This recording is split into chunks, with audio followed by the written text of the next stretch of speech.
The following may contain offensive language, adult humor, and/or content that some viewers may find offensive. The views and opinions expressed by any one speaker does not explicitly or necessarily reflect or represent those of Mark Radulich or W2M Network. Please listen with caution, or don't listen at all. TV party tonight!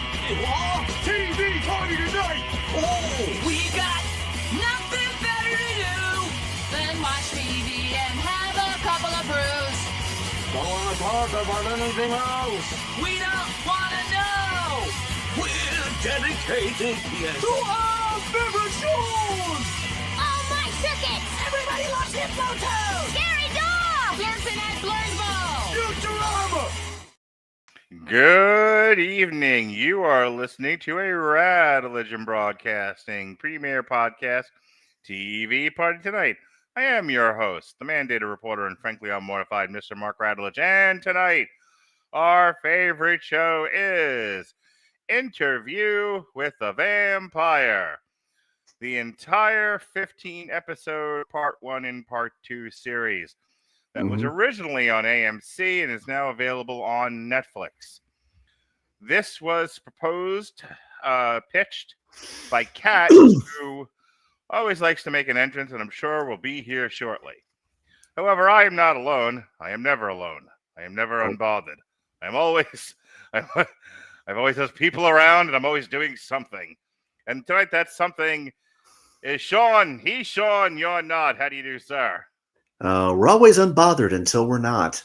I am absolutely lovely. This is a rare Sunday night appearance for me. Yeah. I think last Sunday was Tron Legacy, wasn't it? Lately it's my second one recently, but right. Otherwise you're typically my Thursday girl. I am your girl Thursday, and happy to always be as such, Big Daddy. So until Kat gets here, I'll just talk to you. You seem fine. So I saw Interview with the Vampire, the Tom Cruise, Brad Pitt, Kirsten Dunst movie when it came out. I'm sure I saw it in the theater. I've never really been I've seen plenty of vampire shit. But are vampires my favorite thing? No. Is gothic horror my favorite thing? No. Have I read some gothic horror books? But this is one of those things where if Kat hadn't pitched it, I don't think I ever would have watched it. I have never read the Anne Rice books. However, a little bit, just so you understand, Anne Rice Interview with the Vampire Chronicle books? No. Anne Rice under a pseudonym writing dirty BDSM Sleeping Beauty books? Oh, hell yeah. Not only have I read them, I've talked incessantly about them, and I've sent those books to people as gifts, because that's who I am. Hi, Kat. How are you? And you never sent them to me? No. I feel like I walked in on the wrong part of this conversation. Can somebody please elaborate? Yes. No. You most certainly did not. Mark, I believe, was about to explain why he never bothered sending me Anne Rice's pseudonym Cinderella smut. Sleeping Beauty. Well, we were talking about Kat, and I'm glad you're here because you pitched this, and I was just catching Sean up on that. I've only seen the movie. I've never read any of the books except for the aforementioned Sleeping Beauty, Dirty BDSM Sleeping Beauty books. And I love smutty fanfic. Yes, ma'am. So I don't have any context for this show, so I will skip Sean for a second. Sean will be okay with that. I will go to you, and I will ask you, what is your relationship to this particular intellectual property, and why did you propose we do it tonight? Okay. So I was about 8 or 9 when this movie came out, and I really wanted to see it, but of course no one would take me, because little, right? And then we got it on pay-per-view, and I saw it, and it blew my little 9-year-old mind. It was the first time that I had seen vampires as protagonists, which was now it's super, super common, but it wasn't then. My reference to vampires was Dracula, Fright Night, and that episode of Tales from the Crypt with Malcolm McDowell when he plays the vampire security guard at the blood bank. So I guess that would be considered like a vampire's protagonist, but like it was fascinating to me to see how the other half lived. So like then of course I was obsessed with it. And I would go to my school library and check out all the books I could find on vampire lore. And yeah, I mean, when this came out, when Queen of the Damned came out, I was mad excited because I was 16 and I was a goth kid and like obsessed with this. The soundtrack fucks, the movie's kind of shit, but the show is actually really good and I cannot wait to discuss it with both of you. Okay, Sean, I skipped you, but we're back. Tell me about your relationship to this intellectual property. So, as we pointed out many times, I did not grow up in a very nerdy, subversive, counterculture, oftentimes at all open-minded household. So, my exposure to vampires and vampire literature and vampire fiction, what have you, was pretty much the fact that Colin Comer liked the classic Bela Lugosi Dracula, and he liked Francis Ford Coppola's Dracula, and that was about it. There was nothing else. There was no introduction to the pants-pissingly terrifying brilliance that was Christopher Lee in Hammer House horror. There was no Anne Rice.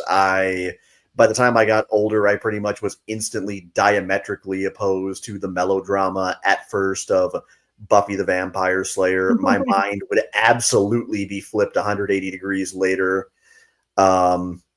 So when the movie came out, I, of course, saw what I saw of it, and it was very big and melodramatic and kind of super flamboyant. And so again, because I was a product of my environment, I was kind of put off of it immediately because these did not strike me as vampires that were fun to watch because they were scary.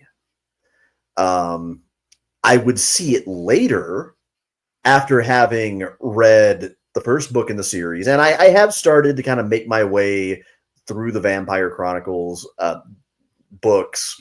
I've read the first book. I plan to read the Vampire Lestat very, very soon. I did see Queen of the Damned in theaters again. Have not read that book either. I've been playing a lot of catch up over the years, guys. But the analogy that I would kind of make would be kind of to Batman, oddly enough, and stick with me here.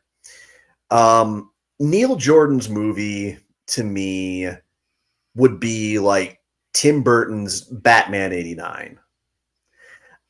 It reaches for the spirit of the source material, and it does an admirable job with what it has at its disposal. And it definitely crafts a compelling, alluring vision of Louis and Lestat and Claudia and their world of New Orleans. But it's kind of limited by its time in terms of the fact that they weren't allowed. There was no way that major studios of that time were going to be allowed to accentuate and really bring out and kind of dig deeper into the themes and elements that the show does, and still actually land with mainstream audiences the way the studio was banking on.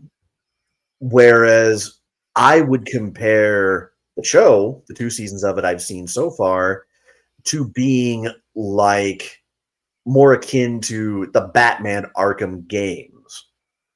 In that different medium, it has extrapolated a lot, it has adapted a lot, it has made a few core changes, but it would really be my go-to if someone who was not initially a big reader but had heard a lot of the acclaim for the Vampire Chronicles wanted to get kind of a condensed vertical slice of what Anne Rice's mythos was really all about. All right. So Starting with the very first chapter of it. So let's get into what this is. Interview with the Vampire, like I said, was an American gothic horror television show developed by Rolin Jones for AMC, based on the Vampire Chronicles by Anne Rice, named after the first book. It stars Jacob Anderson as Louis de Pointe de Lioncourt, Sam Reid as Lestat de Lioncourt. You gotta do it with a French accent. Everything is a ho. It begins with the vampire Louis recounting his past and tumultuous relationship with the vampire Lestat. The series embraces the queer elements of Rice's work, which are only insinuated in the 1994 film adaptation, and deals with themes such as race and abuse. It is the first series set in the Immortal Universe. I have no idea what that is. A shared universe based on Rice's novels. A series order was made in June 21st after AMC Networks purchased the rights to the intellectual property encompassing 18 of Rice's novels.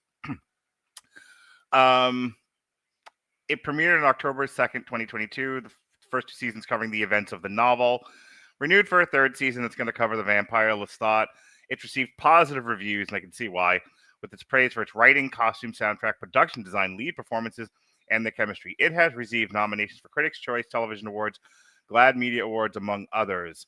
I want to say that Anne Rice, I think, definitely had a hand in developing this show.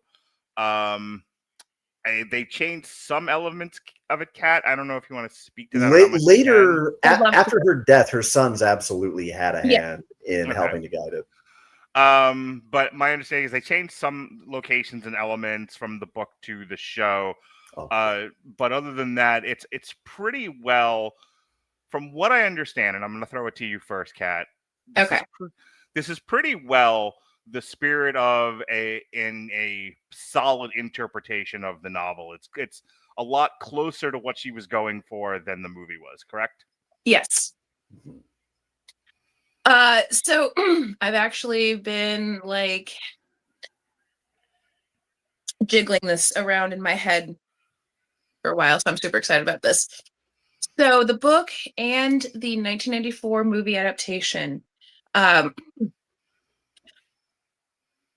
Louis' timeline begins in 1791 when he is a plantation owner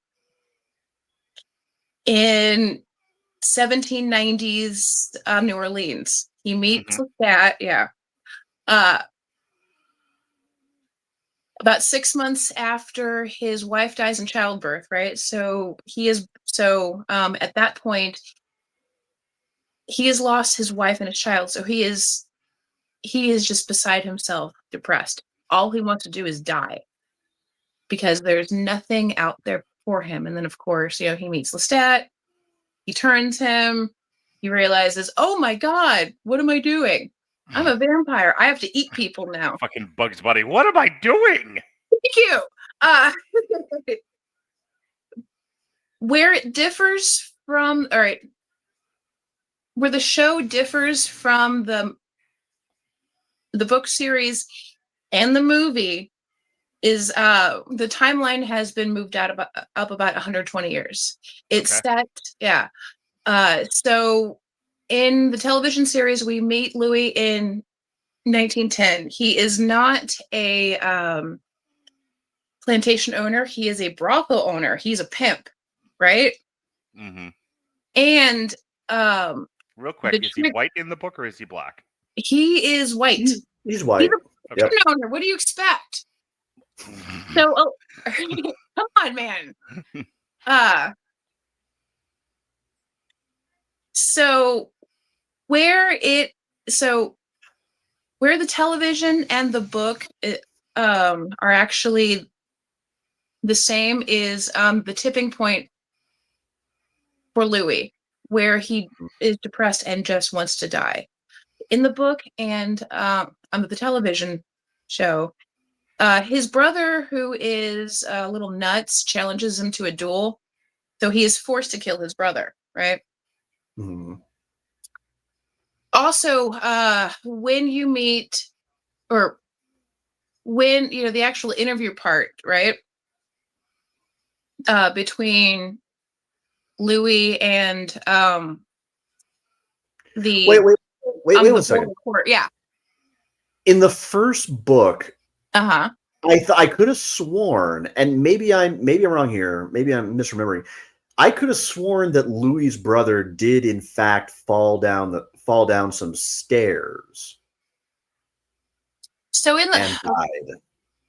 well, But it's been a year or two since I read that, so I may have that wrong, but I don't think I do. well, basically, the long and short of it is that Louis blames himself for his brother's death. Okay. That is true. But- That is yeah. true. Yeah. That's where his guilt comes from. But Yeah. yeah. So what the movie gets right about the book is the first meeting between Louis and Malloy, the boy reporter. Mm-hmm. Mhm. They meet in the early 70s in San Francisco, right? Mm-hmm. The television series is just a continuation of that. Yeah. Louis summons Daniel to Dubai in 2022. So, Okay. which I thought was really interesting because, especially when it gets into the second season, when you see flashbacks of Mhm. their first meeting. Mhm. Like, sorry, go on. No, yeah. I didn't know how. Still trying to figure your speech rhythm. Let's get into the series here a little bit more. I want to talk about. So typically when we do these TV parties, we don't go episode by episode. I'll kind of talk in like chunks, themes, characters. Let's just get right into Lestat, played by Sam Reid. Sam Reid. Yeah, plays Lestat de Lioncourt. He is a force in this. I'm going to be honest with you. Let me talk a little bit, and then I'll throw it to you guys. I had a rough start with this. I did this because you suggested it, and you're new, and I want and we were talking like, what can we do? This would not have been something I would have watched of my own accord. Zero interest. But I ended up really liking it. So I'm glad you did pitch it, and this is the whole thing with me this year of be open to stuff. So I'm glad. But it was not an easy start for me. Like the first couple of episodes of this, it didn't help that I was tired. It was Friday night, and like I was like half distracted by Sora 2 and football. So I was not with it all the way.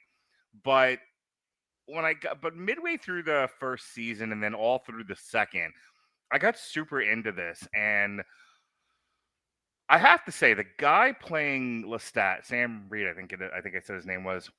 He is a fucking force in this show. Oh, like yeah. everybody else has a very specific, speaking of speech patterns, cadence and rhythm.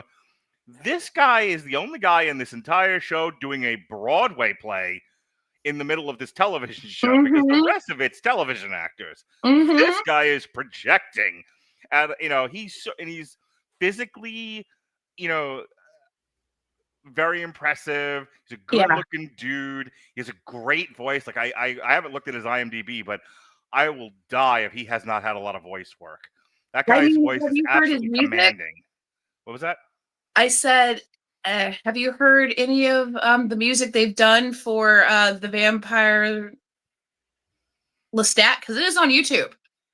I have not.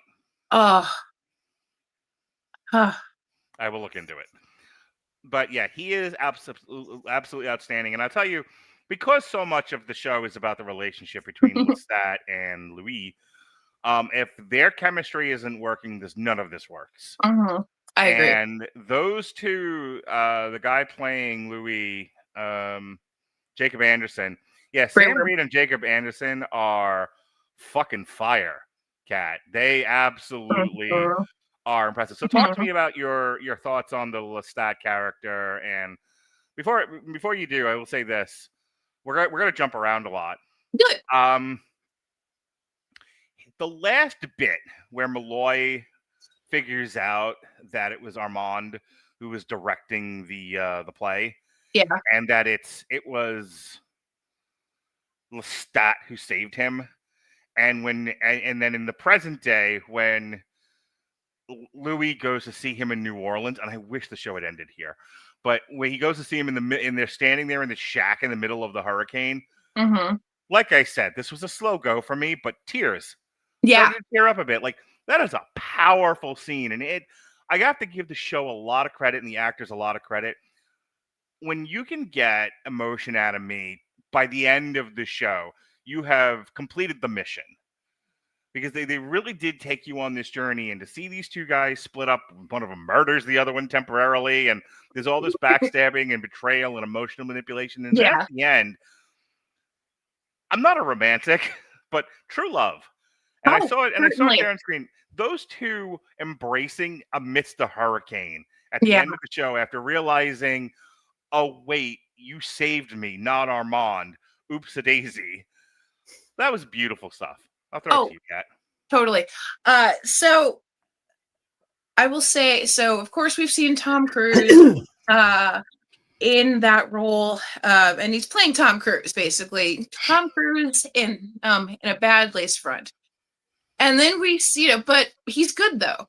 As a matter of fact, Anne Rice, when they adapted it, she had problems with everything except for his casting.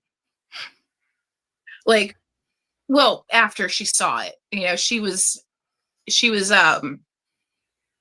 nonplussed when she found out that Tom Cruise was going to be, you know, Lestat. But it doesn't matter. It is kind of worth pointing out for trivia's sake, I think, that Anne had notoriously contentious, complicated relationships with any adaptation of she did. She her. won it. Especially anyone who tried to write fanfic. She wanted to she sounds be like at the Alan helm of Moore. everything. Yeah. Yeah, she later kind of recanted and kind of relented on some of that animosity a little bit. But for the longest time, she had no love lost for anyone else who dared try to touch her characters. Oh, and to be honest with which is a bit hypocritical. where she's coming from. Well, like, and to be honest with you, I do understand where she's coming from on this one, especially because she wrote Interview with the Vampire as a response to her child dying of leukemia. So I completely get that. That's fair. Yeah. Like, say what you want. Those characters were birthed out of loss and grief. So Definitely. Yeah. I completely understand that. Mm-hmm. So, okay, getting back to Lestat de Lioncourt. So, Tom Cruise was great in spite of everything. Stuart Townsend, he did what he could. Okay, it was not a good movie. It was not a good movie, to be perfectly honest with you. He did what he could. He was fine. Sam Reid, on the other hand, like, I saw him and I just like the way that he moves. Like, he doesn't walk, he struts. Yeah. He is like, what if Ric Flair was a vampire? There we go. He is an animal. Like, there's something like he moves like a snake or a cat. No, he moves like a cat. So there's something about him that is just so luminous and sexy and dangerous. And But it's never uncanny. Exactly. Like, it's never fake. Like, he comes by it honestly, which I love.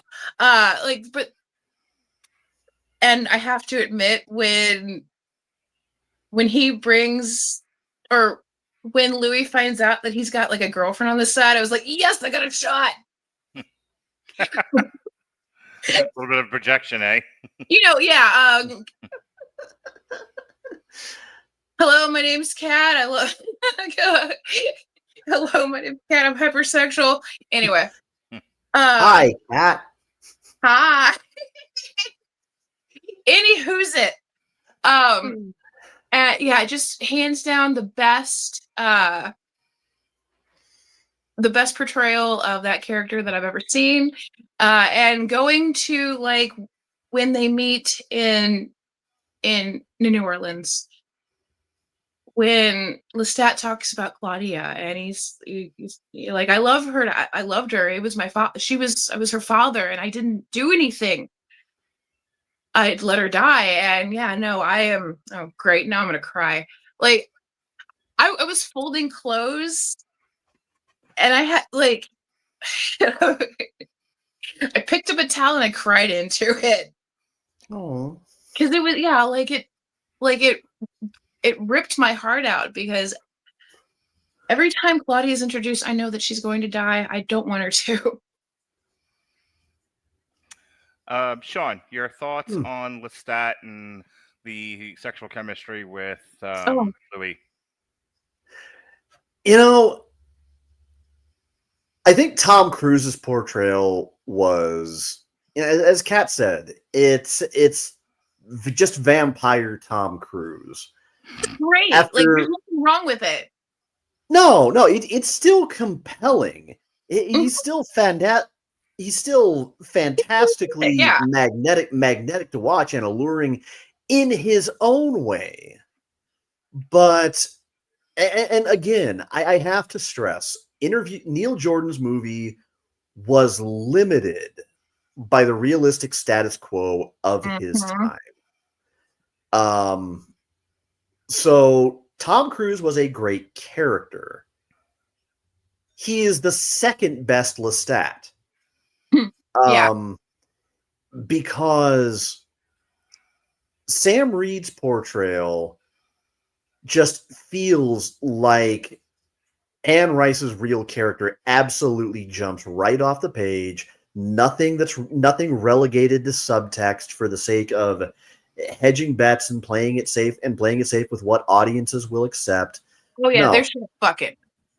Oh yeah, everything is right there because this is the seductive, charming, charismatic Lestat that Anne Rice truly birthed. And this is the Lestat that we needed to have to truly magnify so many of Anne Rice's ideal themes as we go through. Because those themes are not going to resonate the same way with someone aping Tom Cruise's portrayal. No, not at all.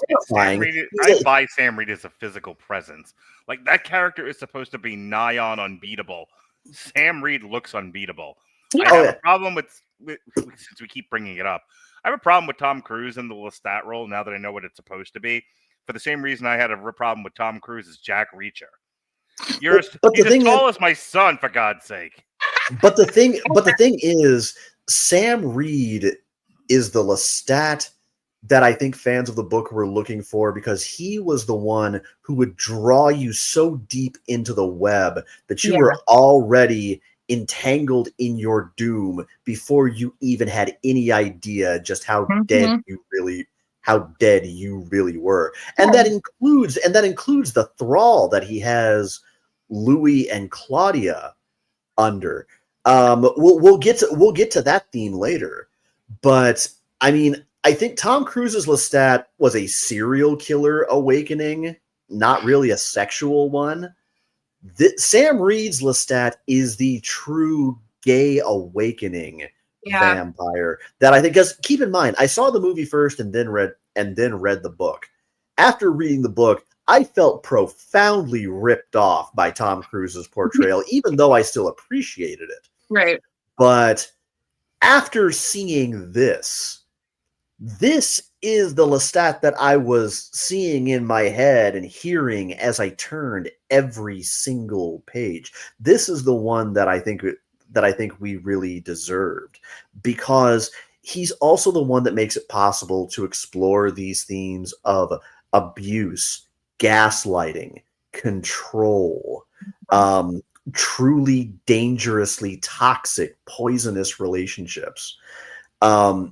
You can hint at that with the melodrama of Tom Cruise and Brad Pitt. Maybe you'll get some of it across, but it's such a far cry from the original recipe. And I almost feel guilty criticizing it because it's so beloved and because I appreciate it so much too. But the fact is, adaptation is adaptation, and I'm sure Anne appreciated the direction that he took, and maybe even kind of went, maybe on some level she even kind of went, well, it's not the way I would have done it, but it might be better. Yeah. As a reader, The fun thing about collaboration is when you actually Yeah. partner up with somebody, you don't know what they're going to do with your Right. work, and sometimes they can absolutely Right. improve upon it. Well, and I think Lestat is the biggest keystone of how valuable the involvement of her sons was after her death, because they were able to kind of keep one hand on the wheel with AMC, because who that was still alive was going to better understand her intent and her spirit behind those characters, and what she really wanted to convey, Right. and what changes would have been acceptable to kind of keep things on that course. I want to talk about Jacob Anderson now, as Louis. We brought him up a few times. Louis de Pointe du Lac. I want to start off my my review of this character, who is the lead. We started off with Lestat because for me he was, always start off with the heel. But our hero of this picture is Louis, and I've had this on since Friday night, and I've had it in the most recent. I've had it on since I got home from Tron about 3 or 4 o'clock this afternoon in my living room, and my son's been playing Xbox behind me. In fact, he's still there. So he got to hear episode, I think it was 4 or 5, and he goes, "Hey, what are you watching? Monologue, the TV show? Like, it's the entire thing is just made up of sad monologues." Which brings me to he's a brilliant child. Which brings me to Jacob Anderson. I said Lestat's the only one doing stage performance, which I think is great. Jacob Anderson is good. None of this is saying he is bad, but and this is this is criticism, and that's how criticism works. And sometimes it sounds like you're being negative when you're really not. He's very good in this role. He's very charming. One of the things I do like about him, and boy, have I watched a lot of urban shows. So when people in urban shows give dialogue readings, they speak a certain way. So like The Wire or a Snowfall or something along those lines, some elements of The Shield. And the fact that he goes from almost like Shakespearean stage delivery to like urban street level line readings pretty seamlessly. Like, I believe both coming from him. I'm with him the whole way. And it's a talent that I don't think a lot of modern actors have. Like, the guy from Snowfall can do it. But it's funny, the lead kid in Snowfall is also a brilliant actor, but he mostly just does that one character in the show and just sort of tightens up a bit here and there. To see him do something completely different, you have to go to a completely different show or movie that he's been in, as opposed to this guy who did it in the same show. What I love about, so it's so funny to me that Jacob Anderson goes from Grey Worm and Game of Thrones, it says maybe 4 words the entire series, to this. And it's his cadence has, or like it, how do I say this? Okay. His cadence evolves over time, because when you first meet him, it's 1910. He's a black man from New Orleans, and Right. like is very set in his place in society, but because he becomes more, maybe older and more world traveled or something, his cadence calms down because he doesn't need to yell anymore. Right. He doesn't need to put it. Yeah, he doesn't need to put any bass in his voice anymore. His actions speak for It's themselves. kind of a Pygmalion effect. Yes. I am no longer in the streets. I don't need to sound like I'm in the streets, And I'll tell you, it does go to a thing about you will be respected for how you sound. When you sound like you're from the streets, that's the way you get treated. When you sound like You're from elsewhere, people take, and is it wrong? Sure, but that's the way the world works. He didn't really sound like he didn't sound like uneducated or anything. Mm-hmm. In 1910, because he wasn't. Right. Like, he sounded like somebody who lived in New Orleans. Yes. He really does a great job. He has great chemistry. We talked about his chemistry with Lestat. He has great chemistry with both of the gals who play Claudia. More on that in a moment, Olivier. But I'll tell you, he has also great chemistry with Daniel Malloy, the actor playing that character. There's a palpable tension throughout both seasons whenever they go to the actual interview scenes, where you know intellectually that it's not going to erupt into a bloodbath because they need Daniel for the length and the entirety of the series. Come on, plot armor. However, they do a really good job of really giving those scenes a palpable heartbeat, to where you think, like, at any given time, Jacob Anderson is going to bite that guy's head off. It's not even that, or at least for me, it's not even that. Mm-hmm. It's like Daniel feels more dangerous to Louis than Louis does to Daniel, if that makes sense. Okay. Because even though it's definitely a great play in power dynamics. Yes, it is. Because I'm the big dangerous vampire, and this is my story, and I brought you here, and I control you. I have money, so I'm in control. And then there's it's a lawyerly thing, and I love it.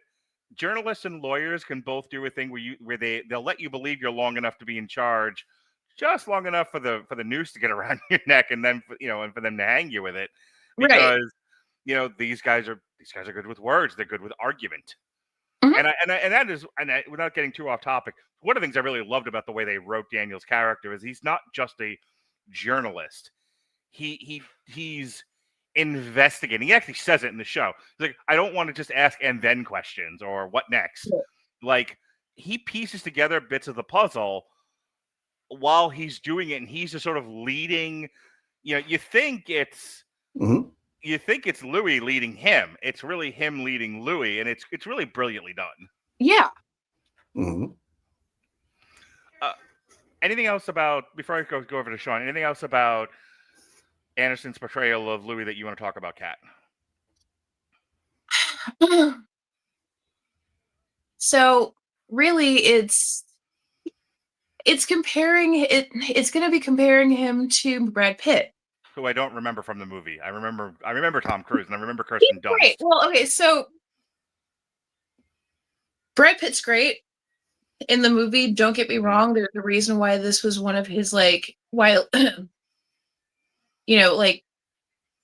a reason why he exploded basically after this movie. But I think, but he's whiny. Always whining, Louis. See? Listen to this. Always whining. Always whining, Louis. Yes. Always whining about where's the Cool Whip. Thanks, Stewie. Shut the fuck up, Stewie. But Sorry. To me, Jacob Anderson, and this might just be recency bias, but the thing about Jacob Anderson that I absolutely love is so how down to earth he is with this character. Mm-hmm. He turns Louis into a real person, basically, in a way that I almost said Brad Pitt, that Brad Pitt never could, if that makes sense. Mm-hmm. Sean, what did you think of Jacob Anderson's performance as Louis? To backtrack a little bit, Brad Pitt was fine, foppish eye candy. Yeah. In the movie. I have no argument with that. I have nothing against Louis the Twink. Okay? But the fact of the matter is, and whether this was kind of what Anne really intended or not in the novel, you cannot tell this story in any kind of really meaningful adaptation that kind of does her narrative justice without really engaging with the theme of othering. That is so core to the story of Interview with the Vampire. And what Anderson really does is he taps into it and grounds Louis in a way that we're able to really kind of simmer in that conflict of not only being a vampire where you're othered from the living and you're seeing the world through eyes that no one with a pulse ever will or ever could, but you're also telling it through the eyes of a young black man in the Deep South. Granted, it is New Orleans, but it's still the South. And a queer black man at that. And that's kind of one of the truths of the LGBT community in a lot of kind of intersections of it. And that is that you aren't going to run into nearly the same kind of conflict and dissension being in the LGBTQ community being a black man as you are in the black community being queer. Go ahead. Okay. I will say there is a lot of racism in the queer community. Oh, there is.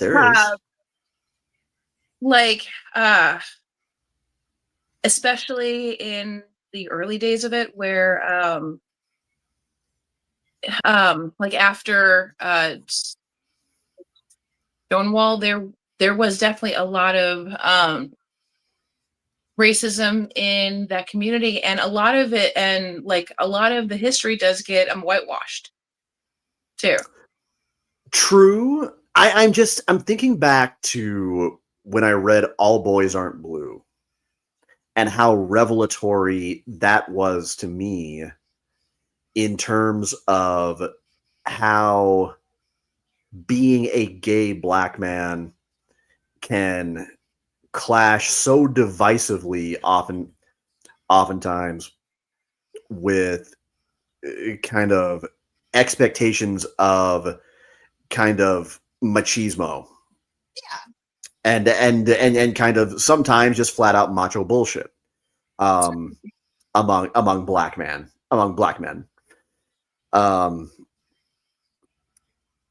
And so that's where I really appreciate the kind of racial swap. And you will of course have people that will say that it feels unnecessary, it feels forced, so they're doing it just for the sake of doing it. No, I think they're doing it because it's a way to kind of bring out that element of the story that even Anne's own story didn't necessarily always dig into as much as it could. And I appreciated the subtlety of Anderson's code switching.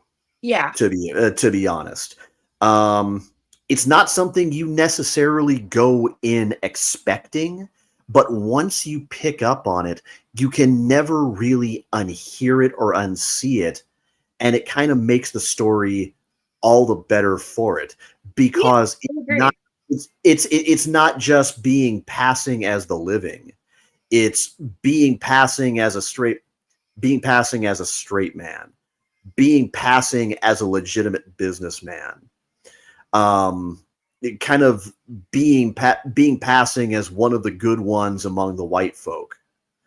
And it all creates so many layers that allows the story to explore that so deliciously, both literally and through metaphor simultaneously. And I just have not seen that many TV shows or movies that have done that quite as effectively as this does. And again, Brad Pitt's very pretty. He suited the melodrama. But again, I'm going to make the Batman comparison. He's hard to root for. Brad Pitt is Cesar Romero's Joker in Batman 66. Or maybe even Jack Nicholson's in Batman 89. You shut your goddamn trash mouth. Don't you threaten me with a good time. Oh, you know that. But it feels like, and this is going to be an obvious comparison, Jacob Anderson's feels more like Heath Ledger's Joker, in that the spirit is absolutely still there, but he has rooted it into something that maybe doesn't require quite as much suspension of disbelief, or makes him feel like more of a person and less of a cartoon character or a comic character. And again, a portrayal like Brad Pitt's, no matter the race, I think no matter whether you tried to play him as straight or just subtly gay coded instead of overtly gay, it just wouldn't work in this format. And Jacob Anderson was exactly, precisely, subtly and thoughtfully what this series needed. I want to get into Claudia. So Claudia is played by two different actresses here, Bailey Bass and Delaney Hales. Yeah. Or Halis. I'm not entirely sure how to pronounce that. Let me say this. And I will take time for you guys to deal with what I'm about to say, because it might be controversial. The difference between the season 1 actress and the season 2 actress, not the season 2 actress is bad. Neither actress is bad. But the season 2 actress, I absolutely preferred. I'll say that because I want to be, because other people may have a different opinion, and I don't know if I could. I don't know if I can make an objective quality argument between the two actresses. So I'll say I preferred the first season. I was really missing her in the second season. That first season, one of the few things I remember about the movie, since we keep bringing it up, is how much of it revolved around turning a 14-year-old into a vampire, and that 14-year-old is a young Kirsten Dunst. Yeah. It's about the only thing I do remember about that movie. And the implications, one of the things I do like about this series is, look, there's a lot of different things to dig into, as we've brought up already, the queer elements and blah, blah, blah. But the thing that always stuck out to me was, because I've seen this in other places, is what do you do when when you make a child immortal? And, your body and the way the world perceives you, because it's a very real thing that happens to other people. You'll always be your mother's baby, things like that. Like, the world perceives you one way when you are in fact another. You have a very old and wizened and mature adult living in this 14-year-old girl's body. And I think part of why I think I preferred the actress in the first one is that actress has to deal with, one, becoming a vampire, two, and Twilight to a degree dealt with this as well. When you're really young and you have less self-control, you're more likely to act out. In fact, you're entirely likely to act out. It's why they don't make baby vampires and all this other stuff. And so that character kind of having to deal with the change, and then having to, come face to face with the idea that she was basically made to satiate and to pacify Louis. Because it's so healthy to have a baby to save a marriage, isn't it? Yeah, no, and absolutely stay together for the kids. Yeah. Never backfires. So my point in bringing all of that up Works is I every think time. that actress really handled it well. I talk about this a lot in therapy with people, and that is our tendency to objectify our partners or the people around us, where we're not thinking about their needs and wants and their boundaries, where they're instead just treated as a supply battery. And that's kind of how she's presented. Whereas, like, here, I made you, like it's a fucking ashtray in a pottery class. I made you this thing. Shut up and be happy now and love me. And, like, the thing is, like, but I'm a person, and Louis reacted like, but she's a person. What are you doing? And I understand that's not entirely, because they go back over it again, and Lestat the whole time is like, please don't make me do this. And then he only, like I said, he only does it to shut Louis up. So the actress herself, I think, is phenomenal in the first season. I'll stop there. I do want to address the second actress, but I feel like that's a whole other conversation. So let's just talk about poor dear Bailey Bass here as Claudia in the first season. Kat, your thoughts and responses to my monologue. So in the book, Claudia is supposed to be 6, right? Mm-hmm.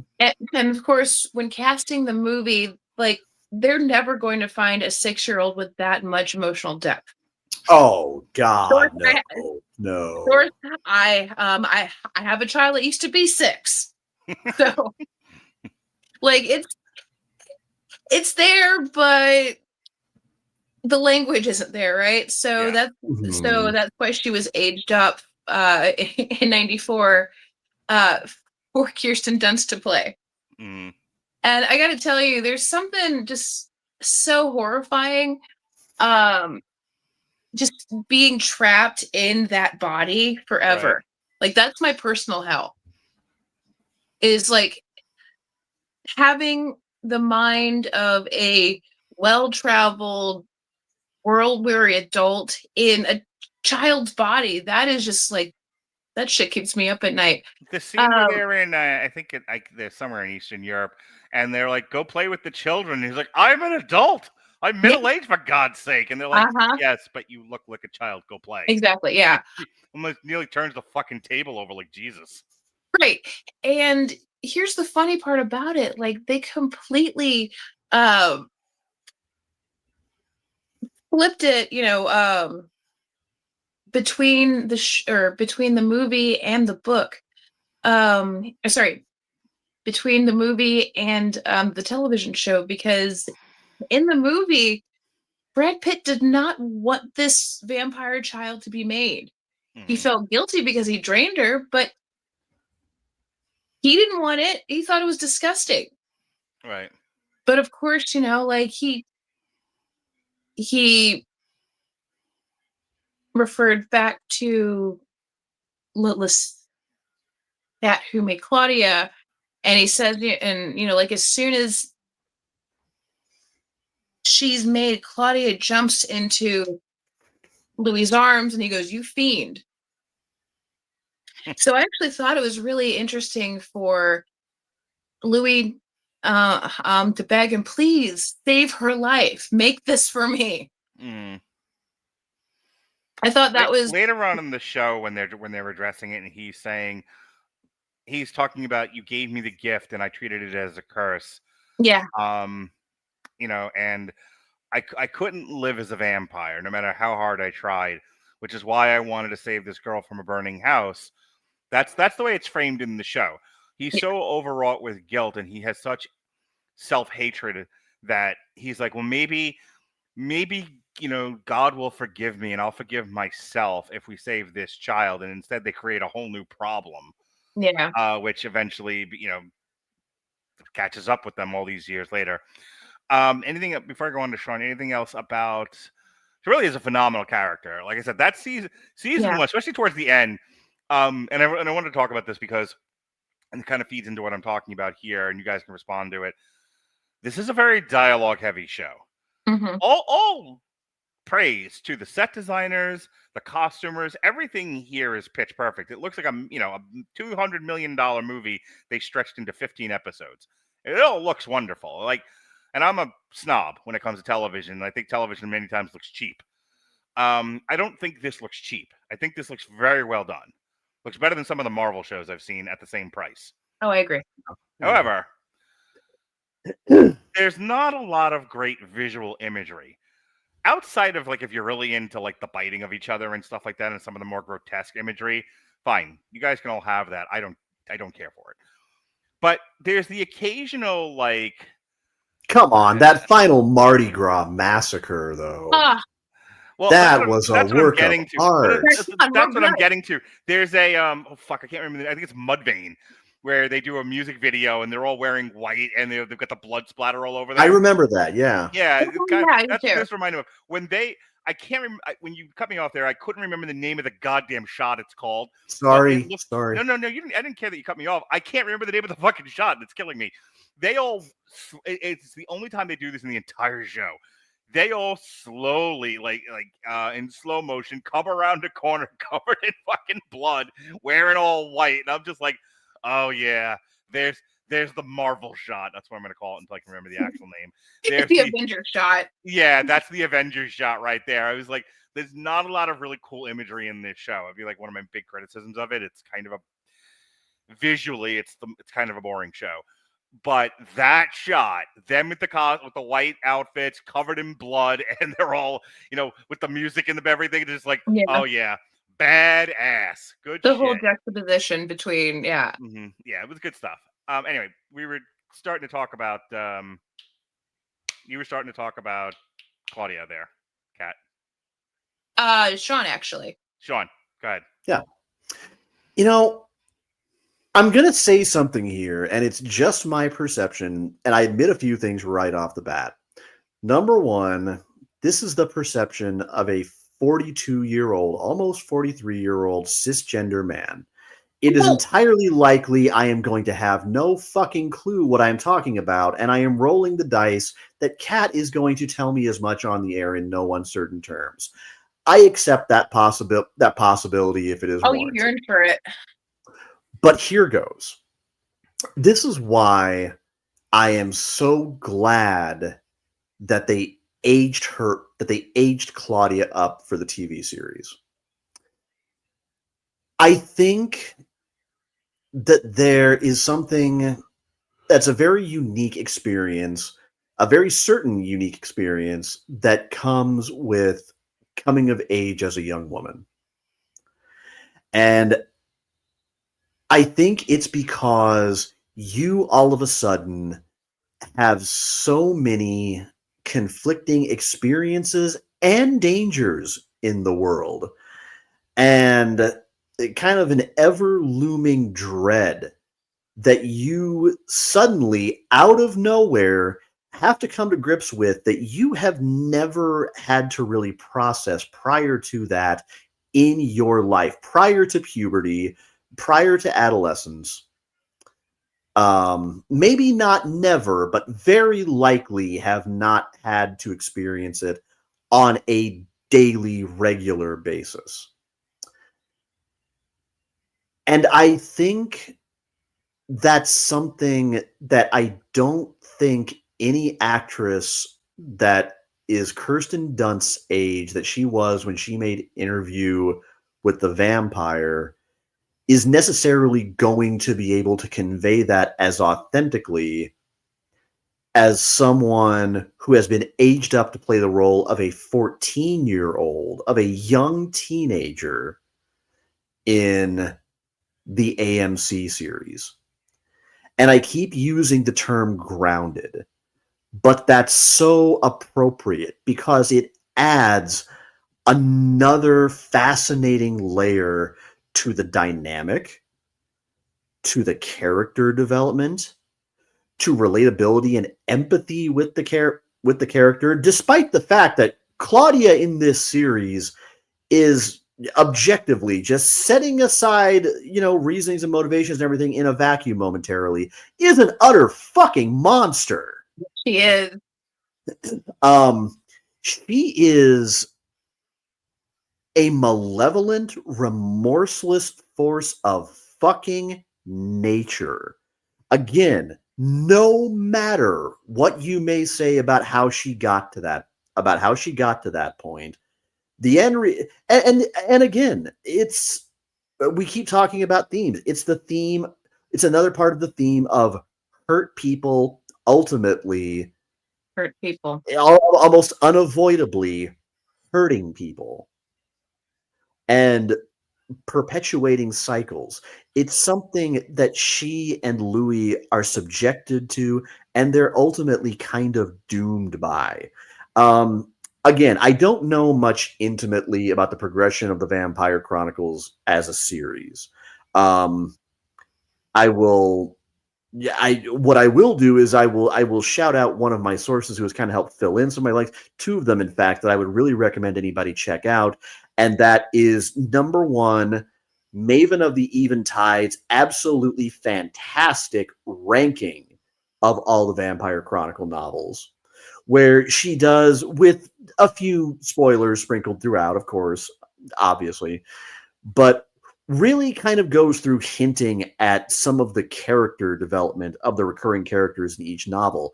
And one of them is that Louis, while sympathetic, his hands are never entirely clean throughout this series. Hell, I mean, the whole framing device of the series up to a certain point is that interview with the vampire, the book in storyline, in story comes out first, and then so much of the rest of the series is other older vampires coming forth with their own books saying, bullshit, that was not the way that happened. Sit down and shut up while I tell you the other side.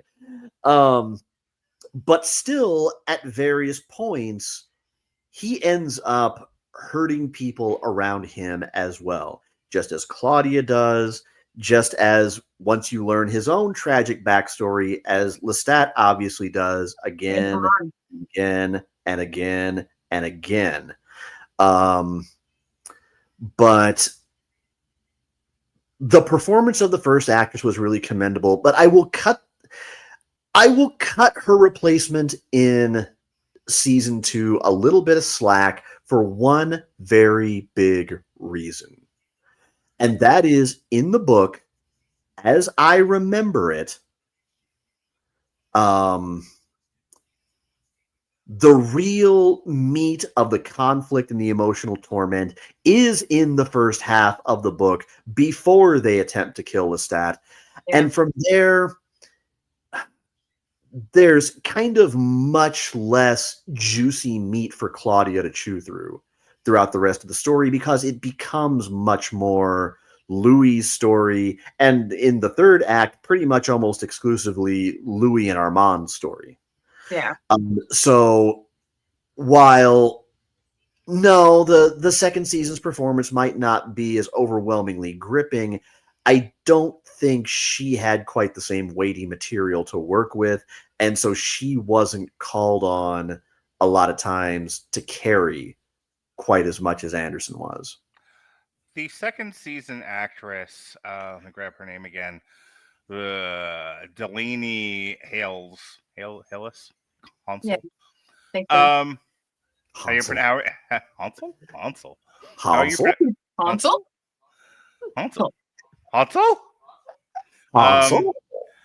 are you pronouncing her name, not Hansel? Hansel's so hot right now. Hansel. Is it Hales or Hales?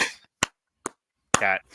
Well, I think it's Hales. But I don't have... We're going to go with Hales until somebody tells me otherwise. Hold on. I think somebody did. Hold on. This has been delightful to listen to while I draw. Good. I'm happy for you, Captain. Outstanding. Okay, so the first... the character, in all credit in the world to the writing, dangerously close to being a little shrill in the beginning. We were falling on some very common type character tropes. Bit of a nag, bit of a shrill, a bit single-minded, and I'm like, I'm gonna be patient with this because I'm a little tired of everyone's wanting their characters to be perfect from episode 1 and never learn a goddamn thing. And just, they're a video game character. They just cut through meat for several, until we get to the Rock. Neither of you have ever been a teenage girl, and it shows. So what was that? I said neither of you have ever been a teenage girl, and it shows. So yeah. So sorry, I did my best. I do not apologize for never being a teenage girl. So anyway, she in the beginning, but she gets close, but again, credit to the writing, they rein her in just enough that she's still likable. You still don't want her. She's going to die towards the end of this season. Spoiler alert. The writing has to get you to the place where you don't want her to die, and the writing fails if by the end of it you're like, good, burn her again. You shouldn't have that feeling. And I will say that credit to the writing and credit to the actress. When they execute her in the courtroom / play, I genuinely felt bad for this character. I did not want her to die. The actress, like I said, I'm struggling because I was missing the first season actress. I feel like not chewed the scenery, Denzel Washington slamming his dick into things style. From like Training. That's a Training Day reference. It's an old podcast thing that Sean and I did. She's Oh my not goodness. that bad, but she is definitely like, I am making every fucking use of my camera time. And they gave it to her, man. She went for it, and they let her go for it, and they used those takes, and she's great in that first season. And then this one doesn't either get those opportunities or really doesn't go for it as much. Well, I'm sorry. Go on. Yeah, no, I'll say this, and I'll give you a chance to respond. I find the actress's performance in season 2 to be a little more muted than what the first actress was in the first season. Go ahead, Kat. Your thoughts. Okay, so I will have to respectfully disagree on this one. Sure. Really only because of the environment in which they were in. The second season versus the first season, or I mean, shit. Like the first act of the book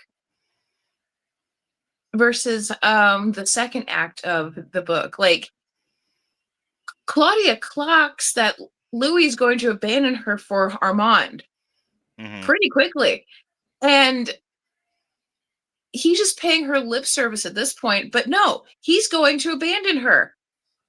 She can read Armand's thoughts. Of course, she's a little shrill. Of course, she's pissed off. And on top of that, they're putting her in that fucking petticoat. And I had a good laugh at that. I was enjoying her little baby doll. Oh God, that like kabuki theater nightmare clown max hardcore. Look like the black version of Raggedy Ann. It's so exploitative. Like, if I were in her shoes, I would be shrill too. I'd be like, "Hey, Louis, you're fucking up. We need to go." And he's like, Right. "No, it's fine," And like him and Armand are having meet cutes outside of a mansion that's getting torn apart by the whole acting troupe. Which I got to talk about that, but that's I will put a pin in that, right? But yeah, no. Her shrillness and her alarm is it's definitely justified. Okay. Sean, your thoughts on the season 2 actress and what she gives us?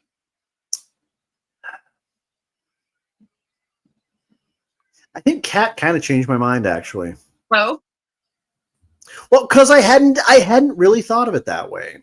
I was, again, mostly what my thoughts kind of went to were, man, I was much more drawn into Claudia in season 1, and then, like I said, I kind of thought about what I remember of the book, and I went, well, she didn't really have kind of as many juicy parts from that part of the book on, where once they kind of started traveling across Europe in search of their own kind, at least in my opinion anyway. Again, my opinions are entirely subjective. I will not pretend for a second to be authoritative. But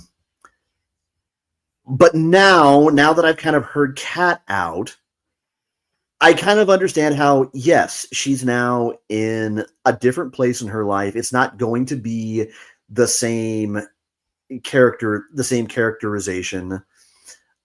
She's still obviously got an integral part in Louis's life and an integral part in the story, and ultimately has a truly tragic ending. Yeah. Well, I mean, I'm sorry. Can I say something? And then so it's twofold with her. She the acting troupe knows that they are responsible for the not death but assault on their maker, which is like a cardinal sin that no one must break. Also, she's a child, or I'm sorry, she was turned as a child, so that's another taboo. Also, she's in the way. Like, for some, like, I mean, She really is treated more like an obstacle in that back half or so. In that back she's half or so of in the story. way. Yes. Yeah. She's And treated that like a stepchild. Yeah, because what I remember of that story is, yes, all of a sudden Armand and Louis are kind of shifted front and center. Mm-hmm. And Claudia, of course, because of that, is shifted from being, yes, she's in the background, but at the same time, that's also kind of a purposeful restaging and repositioning of her, because it mirrors where she is right now in Louis's life. And after hearing Cat Out, I kind of thought about that a little bit more, and I realized that okay, in its own way, that really is fitting. It's not the same kind of performance that sucked me in season 1, but at the same time, when I think about where she really belongs in the narrative, absolute. I recant and give credit where it's due. I think she executes that pretty masterfully. Right. Given kind of where she is going to belong in the story from there forward. It's why she finds another companion, because she knows that if Louis leaves her for Armand, she's alone and she's vulnerable. Oh yeah. She might be, like this all-powerful at the time, probably 50-year-old. But no, see, she got turned, I think, 1917, and this takes place 1946. So she's like, she's got 30 years under her belt of being a vampire, but she's still a child. Well, but what gets me most about that is the fact that she's been a vampire for 30 plus years. Yes, this is true. Yeah. But at the same time, she was nurtured as a vampire by truly the worst father figure she could have possibly received in Lestat, and that wasn't a choice that she made. That wasn't something that she was responsible for. Yes, she made it. Yes, she made a decision that ultimately doomed her, but she made that decision because there were crucial facts of afterlife that she was never, ever privy to. In fact, that were kept very purposefully siloed off from her. If ever there was a time for the defense of cut her a break, she didn't know any better, it would be this character. Well, another thing is that, especially in the show. Kat, 1 second. I haven't been reading these out loud. This one's really good. Maybe you were drawn to season 1 Claudia because Lestat was there. I think some of her most explosive scenes have Lestat in them. I hope they give her more material in season 3. I actually think it's a very. Hang on. I think this may have been directed solely at me, and I want to respond to it. Or it might have been directed at me. I mean, could be. My point is, this is also true. I like this comment because I didn't think about it until it was said, and I wanna say something about it, and then I'll go back to you, Kat, for the point that you were trying to make. You're absolutely right. Like the stuff with, I think that's my problem with the season 2 actors versus the season 1 is it's kind of, all right, everyone take a drink. Is your wrestling reference for the evening. Sometimes, do I have anything to drink left? Sometimes it's not about the wrestler you're cheering for. It's about who they're working with.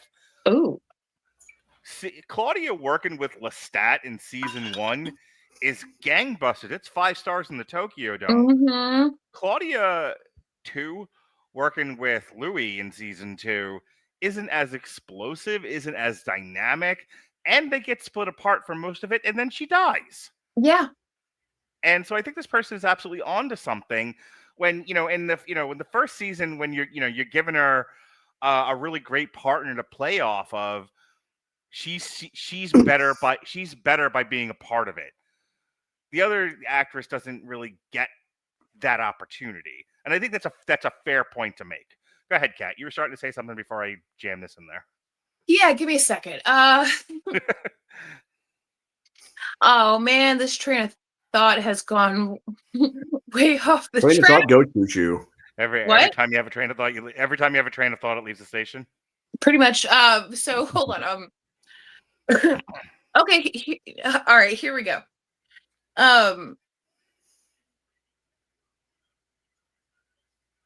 Oh fuck! I lost it. God damn it. Should I jump in while you're thinking? I mean, go ahead. Yeah. Okay. And if you come over, just yell back over Sean. That's how this is going to work. Go ahead, Sean. Can we please not yell over Sean? Sean would really appreciate that. I think that there's a little something to that. I don't think that's all of it in my case. I think a lot of it very personally, and this is why maybe some of my opinions should be taken with a little bit of a grain of salt, is I do come from a background with, some toxic, volatile abuse in it. That did include, gaslighting and family secrets, and at times kind of feeling very, very isolated, and that there was nobody who was really kind of coming to my defense, and I really was kind of feeling like I was on my own. And so I think that might be why I was drawn so much to kind of that chapter in the series, because I was really watching a lot that struck a lot of bare nerves with me, and watching it kind of play out episode after episode after episode. And it was sometimes therapeutic, sometimes cathartic, and sometimes those were kind of the easiest moments of the show for me to process, because it was such familiar territory for me. And again, I want to reiterate, I am admitting that I am backtracking, and I have kind of changed my mind. I don't know that one is necessarily as much preferable over the other to me now that I've really kind of given it a second thought, and I've realized they're not necessarily better. They're just playing very different roles in this universe. Yeah. I do think that, yes, a lot of it comes from the clashes with Lestat. But I think a lot of it also comes from that juxtaposition of, again, how utterly monstrous she was in the course of processing and grieving a life that is right in front of her, that she will never, ever, ever get to lead. So much that she will never, ever get to savor, and realizing just kind of narrowly how narrowly the boundaries of her existence are forever going to be drawn, and that she never had a choice in it. She never had any choice whatsoever. No, never. And okay, I think, yeah, okay, so I just got my train of thought back. Oh, yeah. Yay! So I mean, yes, she is a vicious killer, and yes, she tried to take out her I'm a maker, but it wasn't not justified. I mean, like, right before this, like, he had taken Louis, her father, the person who has been with her since day one, the person who has loved her like a daughter, has loved her like a father should. She saw Lestat pick up Louis and drop him. And she spent months upon months watching Louis in pain and cry and try and heal. Of course she's going to fucking try and take his head off. I want to talk I about would.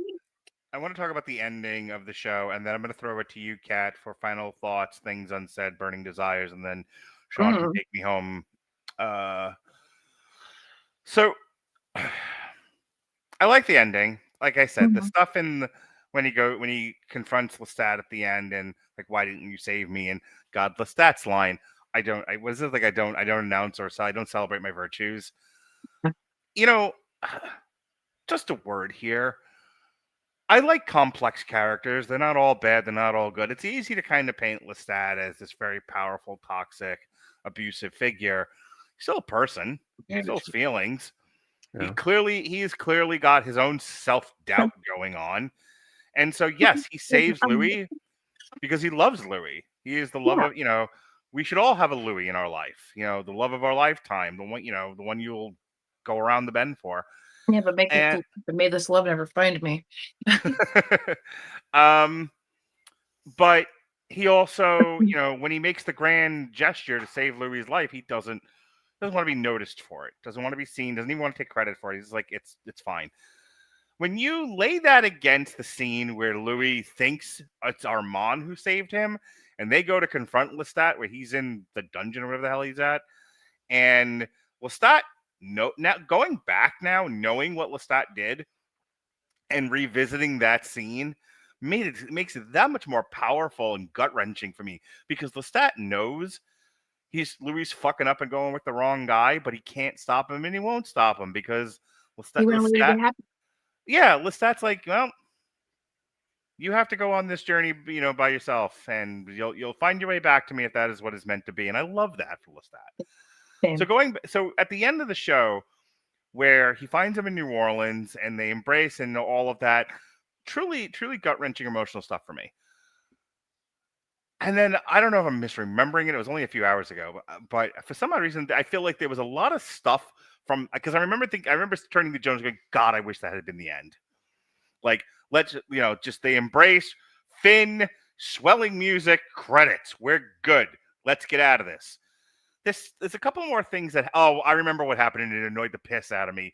We go to Malloy. Malloy does a talk show, and and all of that. Then there's the bit where he, you see that he's turned to, and they're just jaw-jacking, and I'm like, God damn it! You kind of took the emotional air out of that scene for me.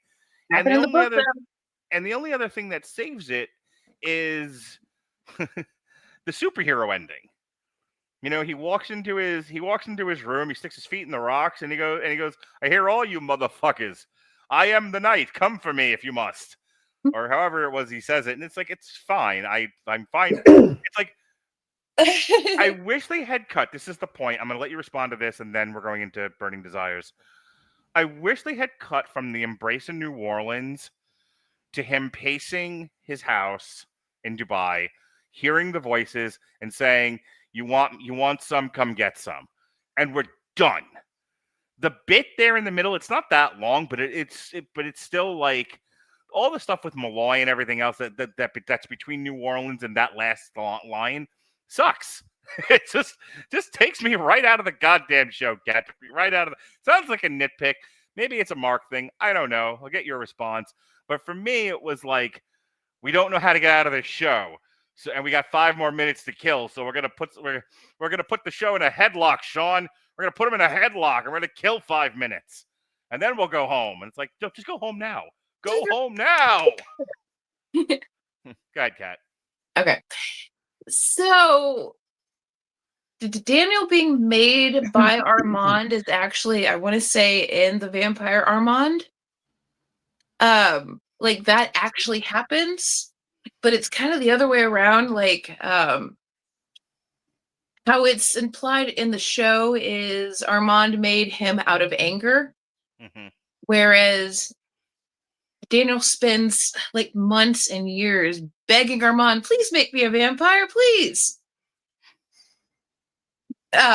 So like I get why they put it in there, Mm. but and I love I think Eric Bourgeon is an amazing character actor. I love him in everything he's in. Hmm. So it's kind of a treat. It's kind of a treat for me to spend a little bit more time with that character, especially since he's so sick throughout both seasons. Like he's dying. Right.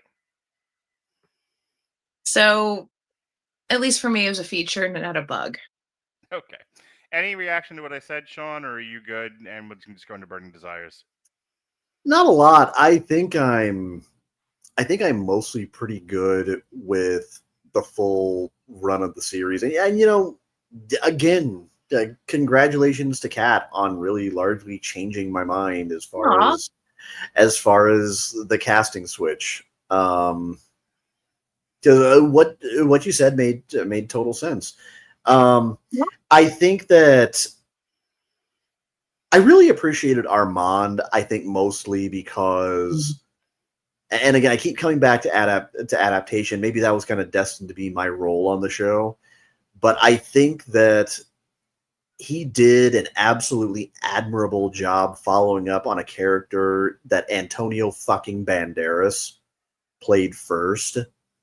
But really, again, another one who took an outstanding performance and took it in a completely different direction that better suited what this show was trying to do instead of just trying to ape something else. I will say this, and it's a very minor thing, a probably very minor thing.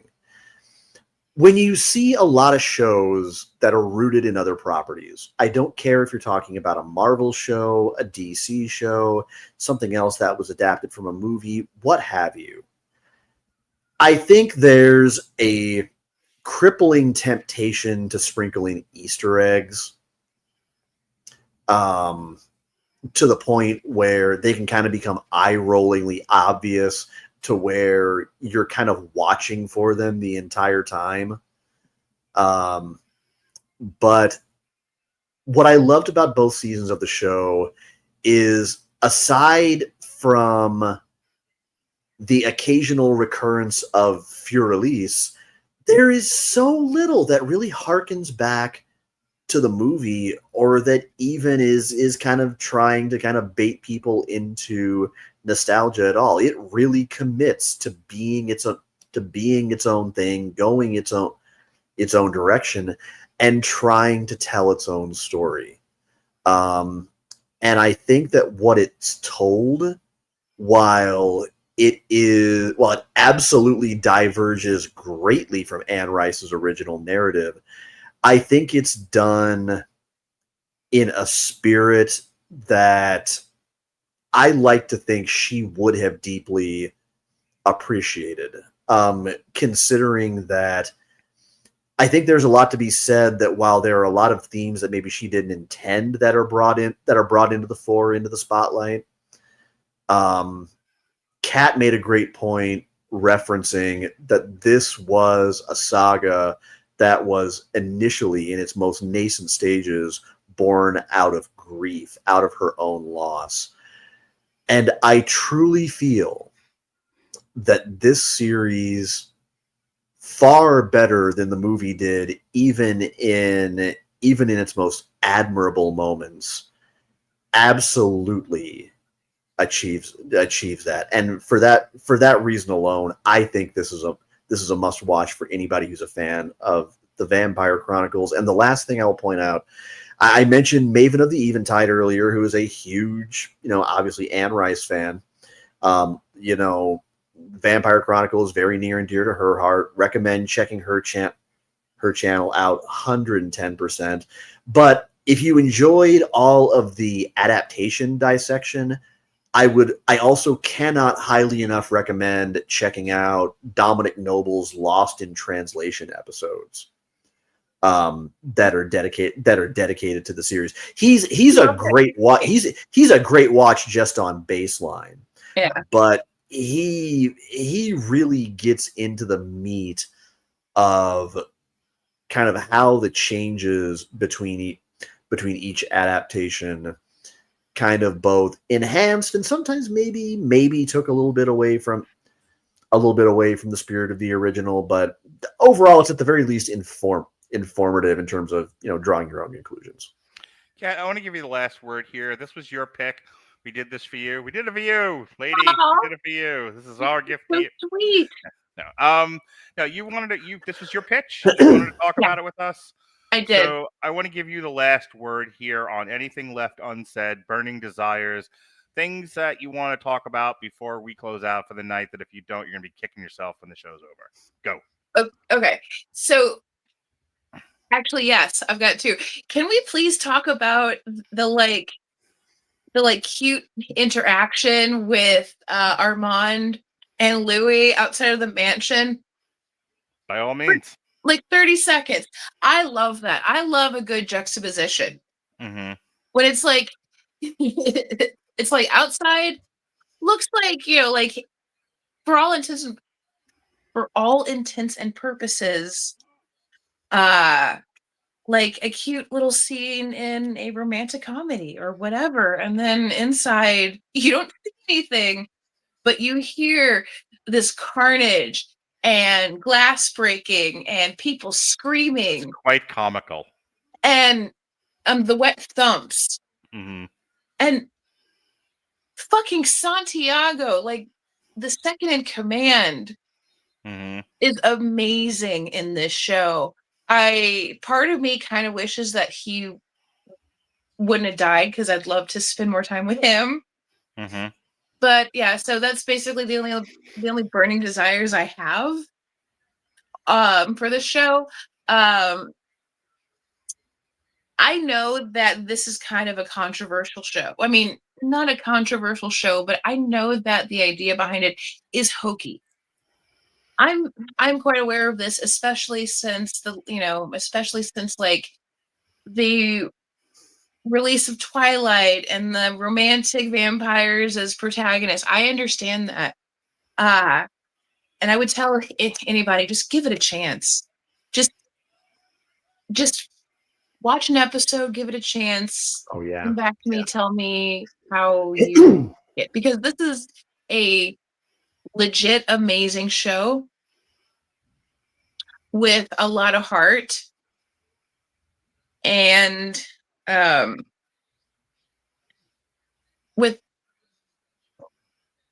a lot of heart, a lot of soul, really good acting, and I cannot wait to see the Vampire Lestat. I am chomping at the bit on this one. I'll tell you this: if you want to come back and do the Vampire Lestat, I will come back and review that with you.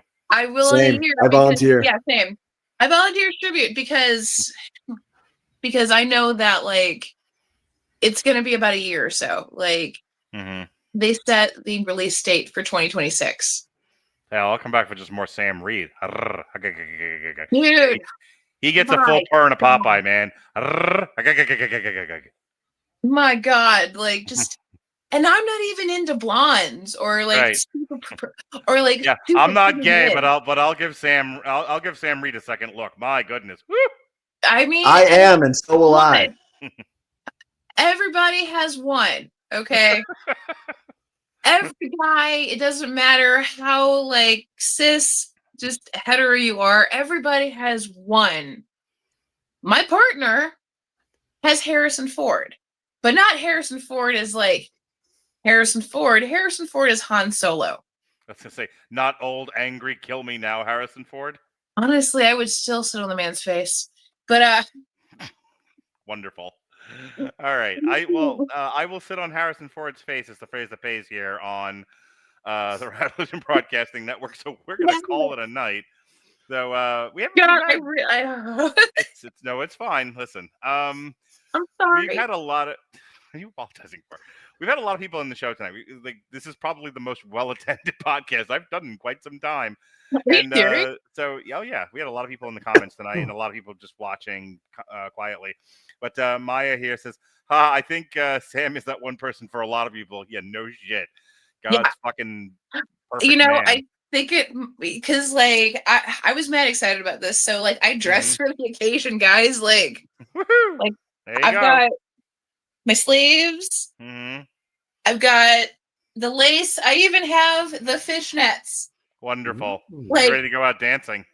No, I'm ready to take this off. All right. I'm ready to take this off is also the phrase that pays here in the Rattledge Broadcasting Network. So, I'm ready to take this off and take a shower, but like, so this is gonna be a short. This is gonna be a short week. Tomorrow we have Damn You Hollywood for Tron Aries. No show Tuesday. No show Wednesday. Wednesday I'll be taking my kids to go see Ailstorm with Glory Hammer and Glyph. Glory Hammer. Yeah. And then Thursday.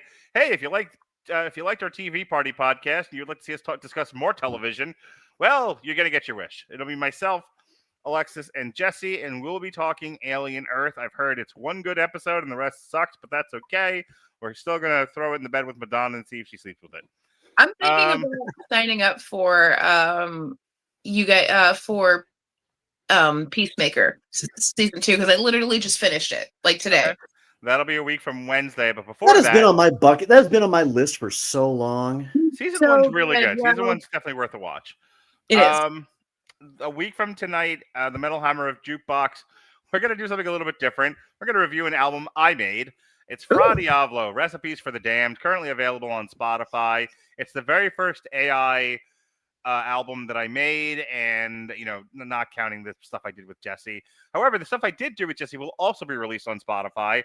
Rattledge and Broadcasting Network, the soundtrack, Volume 1, will be released on Sunday, October 9th. If you haven't been following what that is the love child that Jesse and I created for about 2 years. For about 2 years, once a month or so, he and I would do a podcast called Sessions, which is currently in recess, and will come back in January, where we would talk about what's new in AI, what's new in AI art, and then we would use Suno.ai, Notebook LM, and ChatGPT to create a song based on a podcast memory that I have. So, like Sean and I doing the No Dinosaurs thing for Long Road to Ruin, that became a song. The excessively long plug segments and the fact that Alexis demanded she be paid from an enterprise that doesn't make money became a song. If you annoy me, you'll be turned into song. So I have a bunch of AI on my Spotify, but it's like I glued my balls to my butthole again. Wonderful. I will send it to you. Okay. I love it. There's an episode of Source Material where Jesse and I and Ronnie reviewed Ant-Man Second Chance Man. It was when one of the Ant-Man movies came out. And there's a bit where Darren Cross turns into this giant hulking pink monster. And I said, why is the Hulk LGBTQ? Well, this turned into a whole thing on the podcast. And then, of course, we used to do gag reels at the end. Jesse would cut up our funny stuff that we said into gag reels. That entire gag reel became a techno song called Hit It, Darren. Hi. So that is the entirety of the Rattledge and Broadcasting Network album. It's jokes, running gags, actual podcasts that were turned into songs. So that'll be out and available for you to listen to and wherever you listen to music Sunday, October 19th. And then in the evening, like I said, we'll be reviewing Fra Diavolo, Recipes for the Damned. A week from tomorrow, The Black Phone 2. A week from Wednesday is Peacemaker Season 2. And Shay Tate will be back on Thursday, as will Mick Wanamaker. And we're going to get back into the swing of doing musicals. So we're going to review Les Miserables from 2012, The Phantom of the Opera from 2004, and Sweeney Todd, The Demon Bob of Fleet Street. So yeah, I'm excited to talk about those with Shay. And then finally, Chris Bailey, Saturday, October 25th. Evan Bevins was roped into doing an on trial with me. We're going to be comparing, it's one of our civil court editions. we're going to compare the 1985 Red Sonja to the 2025 piece of shit that just came out. So that'll be fun. All right, Shirtless, go ahead and do your plugs.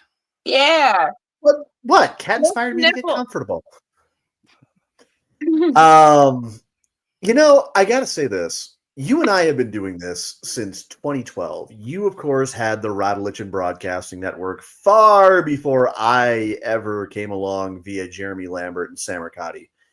And I've had broadcast partners that I have always enjoyed working with, and a few where I ultimately have not had as good a time.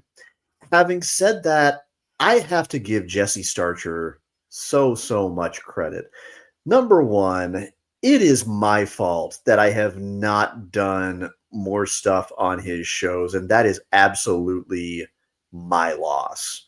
And I say that because I don't think too many of our frequent contributors have as much absolute, unabashed fun creating for this network as he does, and it shows in absolutely every single thing he has ever done. I don't think he's ever done anything on this network that has not been obviously a complete labor of love, and I really hope that Jesse continues doing that and having that kind of fun for a long time, and I mean that from the bottom of my heart. Aww. Anyway, as far as me, I have got kind of a busy week ahead. I think that tonight I was initially kind of hoping to stream, but I have got another, let's see. No, today's Sunday, isn't it? Yeah. You know what? Screw it. I got 20 tiers left in my Overwatch Battle Pass that I got to finish up. I would say give me about 2 hours to get a workout in, folks, and get a bite to eat in me. And then midnight Central Time, I'm going to be over at... Hang on. I'm just going to do this for everybody. Twitch.tv/ComerCodex. I am going to be there playing some Overwatch 2, trying to knock some rust off Tracer, hopefully ranking up a little bit, and ultimately finishing out that last 20 tiers so I can get some more goodies before Season 19 launches on Tuesday. And I am going to be back on Thursday and Friday, respectively. Time kind of TBD. Probably playing some more, maybe jumping into some story-based gaming.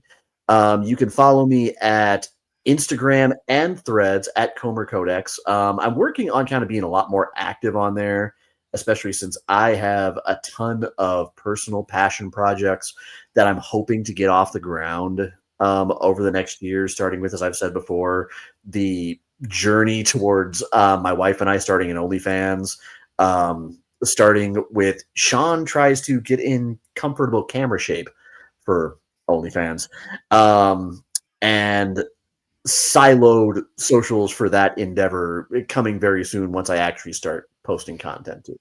But for right now, yes, twitch.tv, Twitch, Instagram, and Threads, all of them, Comer Codex. I'm a pretty easy guy to find. Cat, take me home, baby doll. Oh, okay. So I'm under my government name, Kathleen Benton Scott, on Facebook. I am on Instagram under Kitty Benton. I'm on FetLife under Spank Trevision. Sean knows it. And I am there under Mr. Crackhorn. Mm-hmm. That's what I said. Okay. Shit. I got away from myself here.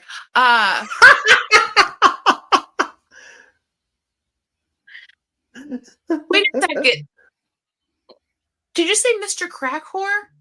Oh, Mr. Crackhorn. It is a very obscure Resident Evil remake reference. Hey, I found you on FetLife. Who, me or Cat? Cat. You did? Yeah. As soon as you said that, I was like, hey, what? Worth it. All right. Well done. Now you have a friend request. Okay. I'm also thinking about putting together an OnlyFans only because because kids are expensive and it is that fuck me running. See, I'm all like this because I'm thinking about it. Yeah, can relate. Life is expensive, and everybody's got to have a side hustle. I've got a movie on Troma now, first month free, second through Zed month, $4.99, called Christmas Chaos. It's a love letter to people who love slasher movies, mockumentaries, killer Santas. Our villains stabs a guy in the dick. I light someone on fire while saying the line, "Call me the letter H," because I turn asses into ashes. So Wonderful. there's that. I've got a movie that we are in production right now called Heavy Metal Massacre Discography, where Shay Tate is our makeup artist. Dorian Price is our director of photography. I'm in it. My partner is a co-director on it. It's supposed to be even funnier. And possibly Keith David might be in it. Oh, nice. Right. But yeah, that's all I got. All right. Thanks, Kat. We'll get you on here again soon.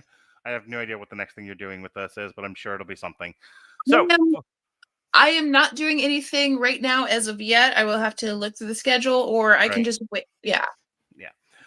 Alrighty, so for Half Naked McGee and for Cat on Fat Life, You don't know it's only half.